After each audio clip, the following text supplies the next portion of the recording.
Hello YouTube, this is Asatsu5. I thought I'd talk about GoPro, or GoPro cameras. This is my newest GoPro, the Hero 9 Black, and this is my original GoPro. And this was a big disappointment.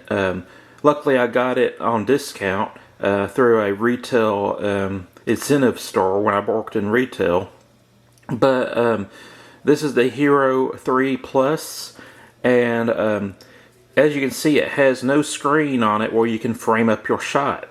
And so what I'll do is I'll get the Wi-Fi off of this camera and beam it to my phone. And that way I can frame up my shot. I can control if I want time-lapse or whatever, or a selfie. And this, that's how I use this camera. But unfortunately I lost the password to the Wi-Fi to this camera.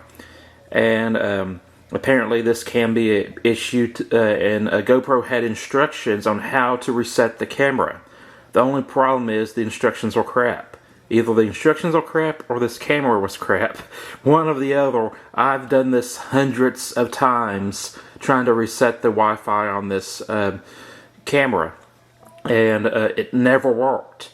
I filmed 2 or 3 videos with this and took a couple of selfies with this, but really the cost per shot ratio was not good.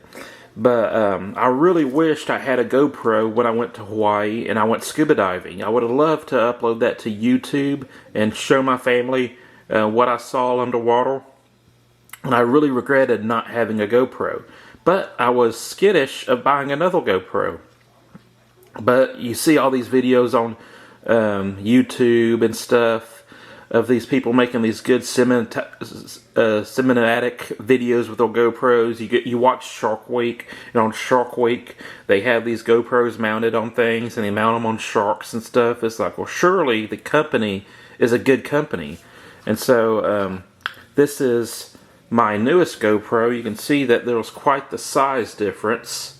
This one has a back screen and a front-facing screen, and it's considerably heavier. But some cool things about it: this one is waterproof to 30 meters, I think. It's either 30 meters or 30 feet. But so you can actually go in the water with this out of the box. This one you cannot. This one you have to put a waterproof housing on it, and then use it. And not only did you have to have a waterproof housing to use it underwater, but you had to have a separate cage for it to use it without the housing. So if you want to film with this and you want it on a stick or a tripod or whatever, you had to have a separate cage so you can get good audio. And so if you put the waterproof housing on this, the audio sucks. This one, the audio is alright, or it's alright, it's serviceable, and it's waterproof out of the box. Not only that, you don't have to have a cage to film with it without a waterproof housing or any kind of cage. You can actually mount it directly to your mount like that and have good audio without having to buy a separate cage to mount it. So I have high hopes for this new GoPro. It'll be a lot easier to carry with me on the beach than my DSLR, which is what I'm filming with. Although my DSLR will still be used because I love photography and vlogging and stuff. I also consider getting a small drone to play around with. Actually, before getting the small drone, me and my dad and my friend were talking about wanting a big drone for carrying our rigs over the surf to fish with, you know, instead of paddling the bait and hook and leader past the second sandbar, dropping it off and then getting it back to shore as quickly as possible before something bites it. Or, you know, if there's rough weather where you can't use the kayak, you know, the drone would be an awesome tool.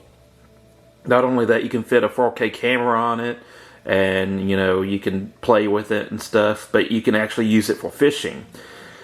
Those, however, cost about $2,500, and the drone that I'm looking at is considerably cheaper. It's strictly a photography and cinematography drone. Don't know when and if I'm going to get it, but I think it'd be really cool. I lost the charger to this particular camera, and I'm trying to decide if I want to like take it apart and look at it and see what the internals look like. If I did that, it would be completely ruined, and I wouldn't be able to do anything with it. Not that I can do anything with it right now, but you know, I can get a charger for it, and you can still buy these on eBay for about $50 to $75, I think. But I just thought I'd tell you that I had a pretty bad experience with this because I was unable to restart it and get my password reset. But I have high hopes for this one, and hopefully I can get some good shots for you. That's it. I'm a Satsu 5, and I'm out.